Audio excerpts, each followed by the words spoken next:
I'm Cynthia Cox of Cox and Associates, CPAs LLC, and this is the Nonprofit Minute.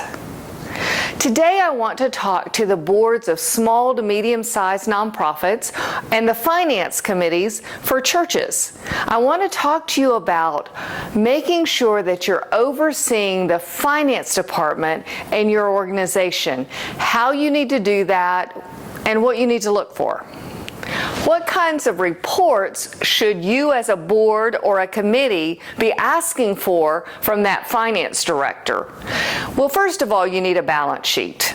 And we've talked in previous videos about board responsibility, and we've talked about the balance sheet. So let's get a balance sheet and make sure that we're looking at those cash balances.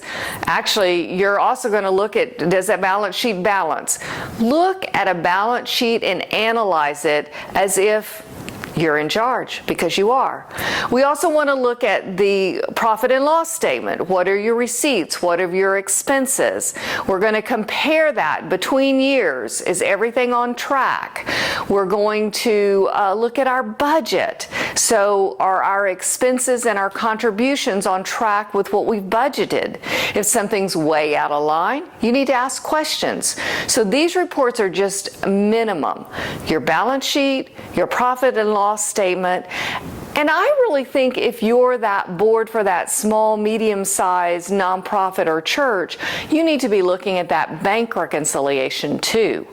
Because again, as I discussed in a previous video, sometimes those bank reconciliations don't reconcile. And somebody's got to discover that before you're $100,000 down, like I had in one instance with a client of mine.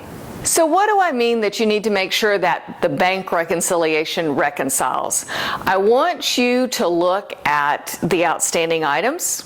Are they outdated? Do you have a deposit that's more than 60 days overdue, or not overdue, more than 60 days old? It's not coming in if you do. To make sure those old outstanding items are cleared off, voided, gotten out of there so that you have good numbers. Does your book balance agree to that balance sheet you're looking at? Does your bank balance agree to the bank statement? So you may ask for a copy of that bank statement as well.